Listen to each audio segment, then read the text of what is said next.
Timóteo 3, do capítulo 1, do versículo 1 até o versículo 17. Diz assim a palavra do Senhor: Sabe, porém, isto: nos últimos dias sobrevirão tempos difíceis, pois os homens serão egoístas, avarentos, jactanciosos, arrogantes, blasfemadores, desobedientes aos pais, ingratos, irreverentes, desafeiçoados, implacáveis, caluniadores, sem domínio de si, cruéis, inimigos do bem, traidores, atrevidos, infatuados, mais amigos dos prazeres que amigos de Deus, tendo forma de piedade, negando-lhe, entretanto, o poder. Foge também destes, pois entre esses se encontram os que penetram sorrateiramente nas casas e conseguem cativar mulherinhas sobrecarregadas de pecados, conduzidas de várias paixões, que aprendem sempre e jamais podem chegar ao conhecimento da verdade.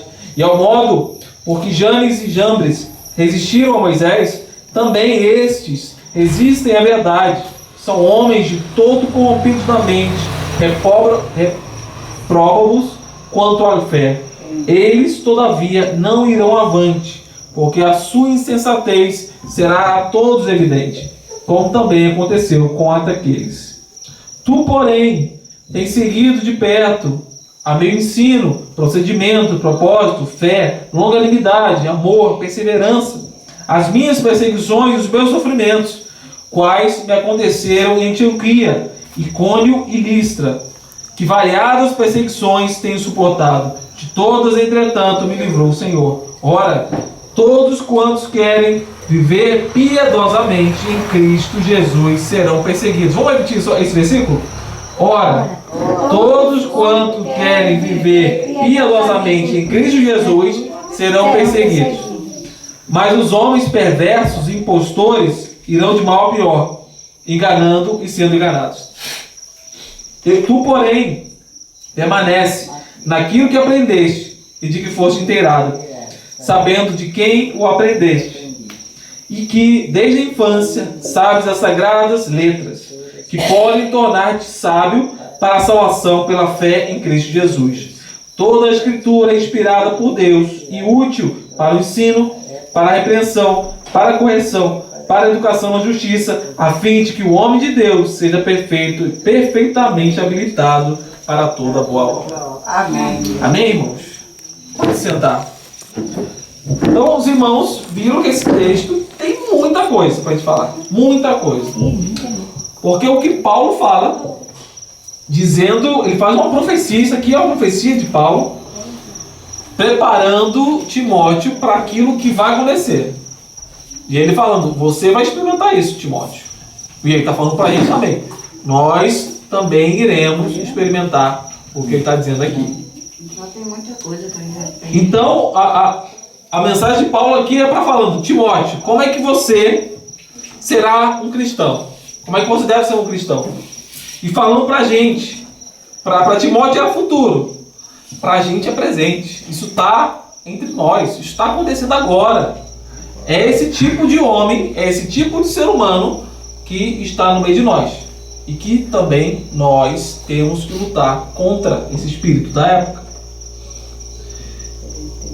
E por isso que é importante a igreja ser uma comunidade que anseia, que deseja que venha Cristo Jesus. E ela é uma comunidade do tempo do fim. É a comunidade dos últimos dias. A gente tem que ter isso em mente. Jesus está às portas. A gente não pode esquecer desse fato.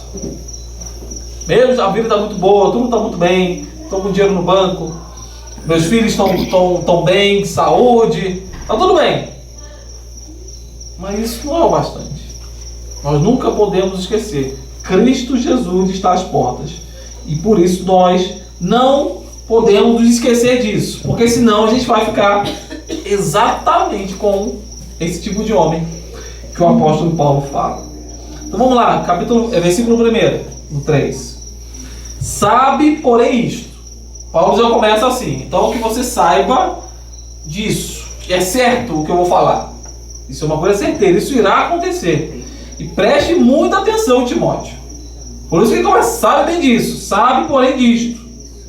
Nos últimos dias sobrevirão tempos difíceis.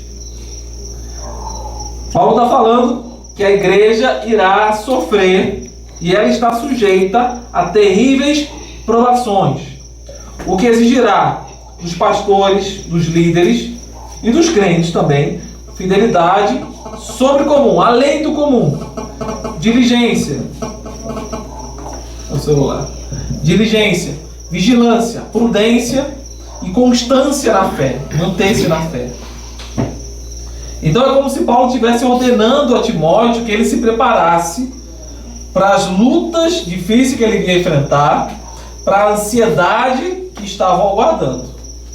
E portanto, devemos aprender que longe de ceder a isso, de naufragar com isso, ou de ficar com medo por causa dessas coisas, nós devemos saber que as dificuldades estão à porta. As dificuldades estão aqui entre nós. Não é para a gente ficar com medo, não é para ficar temeroso, porque isso já está acontecendo. Isso é futuro para Timóteo, para a gente é presente. Isso está acontecendo no nosso meio, na nossa igreja, no nosso bairro, na nossa cidade, no nosso país e no mundo todo. Então, a gente não pode ficar com medo disso. Devido a qualquer tipo de dificuldade, nós devemos, pelo contrário, despertar os nossos corações para a verdadeira fé em Cristo Jesus. E estar preparado para o que vai acontecer. Então, quando Paulo fala os últimos dias, ele está apontando exatamente do momento que Cristo Jesus veio à Terra. Nós já falamos várias vezes sobre isso. Jesus vem à Terra, quando vem inaugurar o reino dos céus, é ali que começa os últimos dias, na vinda de Cristo. Ali ele inaugura o reino dos céus e também o reino dos últimos dias. Então essa contagem se inicia na vinda de Cristo Jesus à Terra. Então esses já são os últimos dias. Os tempos difíceis. Não sei como é que está na tua versão. Mas tempos difíceis, ou pode ser traduzido como tempos terríveis, no seu original grego. Ou uma era opressiva, também pode ser traduzido, difícil de suportar. E é esse período, e é o espírito desse tempo, que Paulo está profetizando para Timóteo e para a gente hoje, que eles já chegaram. Timóteo já enfrenta isso. Nós estamos enfrentando isso hoje. E nós enfrentaríamos essa grande dificuldade de tentar trabalhar com esses tempos. É o que enfrentamos hoje. Eram tempos tão difíceis que a gente não sabia como lidar com eles. Porque o ser humano, a qualidade do ser humano seria afetada. Seria um novo tipo de ser humano desses últimos tempos. E aí Paulo começa a dar as características desse ser humano no último tempo. Desse homem ou dessa mulher desses últimos tempos. E aí dessa listagem toda, eu não vou falar de todas as... Senão já ficar uma mensagem, acho que nem uma mensagem dá, de falar de cada palavra específica do que significa. Só que o que é interessante nisso aqui? Ele começa, pois os homens serão egoístas. Egoístas aqui é amante de si mesmo. Eles amam a si mesmos. Eles são amantes de si. Explique isso aí, amante de si? Um egoísta? Um amante de si mesmo. Ele ama a si mais do que todas as coisas. Só pensa nele, né? Só pensa nele próprio. E aí desse amor a si próprio que vem todas as outras coisas. Avarento. Avarento que segura o dinheiro, quer dizer, só para ele. Jactancioso, que é jactância, que se orgulha de si próprio. Arrogante, o que é arrogância? É orgulho próprio. Blasfemadores, que falam contra Deus. Blasfêmia é falar contra Deus, porque ele está pensando em si próprio. Então, todas essas características, elas vêm de uma raiz, que é o amor próprio. O amor próprio exagerado. Não é aquele amor próprio de falar, se ame, tome banho, penteie o cabelo, tira a barba. Não é desse tipo que eu estou falando. É do tipo egoísta mesmo. O meu rei é o meu umbigo. É isso que ele está falando. Tudo gira em torno de mim. O mundo gira em torno do meu Ele não obedece umbigo. Pai nem mãe. Não obedece pai e mãe, como está dizendo aqui. Falam, eles serão inchados Enfatuados, quer dizer, Tem inchados, ingratos e profanos. profanos, entendeu? Essa Profano quer dizer a característica pessoa que também fala não coisa. liga para Deus. Ele profana, além de não ligar, ele fala contra, ele faz piada, não respeita, tudo isso é a profanar, né? As coisas divinas.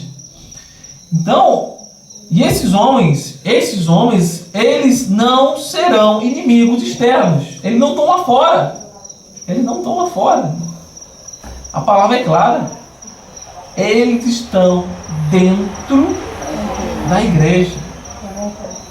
Eles atacam de dentro. Eles atacam o nome de Cristo de dentro da igreja. É sutil. Se fosse do lado de fora seria mais fácil, porque é um ataque de verdade, com todas as armas. Mas é de dentro dos muros da igreja, é de dentro das quatro paredes, é de dentro da igreja que esse ataque viria. E o mais importante, é Deus que permite a entrada dessas pessoas para que a igreja seja experimentada. Olha isso, irmãos. Deus permite que as pessoas entrem dentro da igreja para que a igreja seja experimentada na fé de verdade. Para que a igreja saiba uma aprovação de Deus. Para ver, quem que você acredita? Você acredita em Deus de verdade ou não? Quem você acredita? A gente já ouviu falar aqui na conversa desses pregadores, dessas pessoas que ensinam, ou é na verdade? O que você acredita? Então Deus permite que essas pessoas entrem na igreja. Ele permite. Então que a igreja passa para a igreja ser experimentada de tal maneira que carregue dentro das suas paredes tais pragas. Mesmo que Deus odeie isso. Mesmo que Deus odeie isso, Ele permite que isso entre na igreja. Essas pessoas estão entre nós. E você pode ser uma dessas pessoas. Tome cuidado. Né? Porque isso está no espírito da época. Isso está em nós. De ser essas características. Está em nós. Então nós temos que lutar contra essas características. Então, Deus permite essas coisas. Aí aparece o baile gospel. Aparece uma festa gospel. Aparece o bar gospel. Aparece tudo gospel. Tem um monte. Tem até motel gospel. Verdade. Praia de nudismo gospel. Tem. Tudo com esse rótulo de gospel. Porque tu pode tudo agora. Pode tudo. É para entreter as pessoas. Porque olha o que está dizendo aqui. Tendo forma de piedade, mas negando-lhe, entretanto, o poder, foge desses. Com quem está falando? É de dentro. Eles têm uma aparência de serem piedosos. Mas quando o bicho pega, como já falar assim, quando é para ser testado, não tem poder nenhum. É vazio. A experiência é vazia. Espiritualidade vazia, irmão. Quantos estão no meio de nós com espiritualidade vazia? Não tem nada, é só aparência de piedade, mas não tem vida com Deus. Quando o bicho pega, ele foge, ele vai embora, não tem poder, não se sustenta. Espiritualidade, eu sempre falo isso. Se você só vem à igreja, participa dos cultos, mas não tem vida com Deus na sua casa, não tem oração, não tem leitura bíblica, você vai sucumbir a esse tempo, você vai naufragar, você não vai aguentar. Não vai. A primeira aprovação você vai sair fora. Porque você não tem vida com Deus. Você não tem experiência verdadeira com o Senhor. Então você vai naufragar nesse tempo. Então, nós não podemos naufragar. Ser como essas pessoas. E fazer isso. Então, Deus veio atacar o grande mal que Paulo coloca aqui. É o amor a si mesmo. É o egoísmo, o egocentrismo, é a raiz de todo o pecado. É por ali que começa. Foi lá a tentação de Adão e Eva. O que Satanás falou? O que a serpente falou? E serão como Deus. E não é isso? A gente não quer ser como Deus, a gente quer ter o controle das coisas, saber de todas as coisas, é isso que a gente quer. E a serpente foi no ponto certo para atacar Adão e Eva. E sereis como Deus. E é desde lá, do Éden, que a gente está fazendo isso. Não, o pecado é isso, é quando nós falamos, eu serei como Deus. Eu vou fazer o que eu quiser da minha vida. Né? Eu vou me amar dessa forma pecaminosa e serei como Deus. Então, e aí continuando o texto. Então eles terão essa aparência de piedade, mas não tem poder algum. E o que Paulo fala para Timóteo é: foge. Olha isso. Não é conversa, fala alguma coisa, não é corra dessas pessoas. Esse tipo de gente, fuja, não fique perto. Foge destes. Aí o que essas pessoas fazem? Pois entre eles se encontram os que penetram sorrateiramente nas casas e conseguem cativar mulherzinhas. Olha isso. As mulheres são as vítimas desse negócio, mais frágeis, porque escutam as conversas desses camaradas. Olha isso. Essas conversas que eles têm, né? Porque ele tem a boa lábia, a boa conversa. Então, eles entram nas casas com as suas conversas e conseguem cativar essas mulheres que são carregadas de pecados, conduzidas por várias paixões. Olha. Então, olha, toma cuidado. É uma mulher cheia de paixões. E aí se encontra, é o encontro desse discurso com os pecados, com as paixões. Eu falei isso lá na casa quando a gente teve culto na casa da Camila, né? Do pecado, não é somente aquilo que a pessoa está fazendo lá fora. O pecado está morando dentro de mim, são as minhas paixões que se encontram com aquele objeto lá de fora e aí dá essa vazão. Então eu tenho problema com mulher, eu tenho problema com o dinheiro, eu tenho problema com a mentira, sei lá, qualquer outra situação. Quando eu vejo do lado de fora, aquele objeto que já está dentro de mim, já está aqui, as duas coisas casam e aí há o pecado. Não é nem a pessoa lá fora, mas está aqui dentro de mim o pecado. Está aqui as minhas paixões.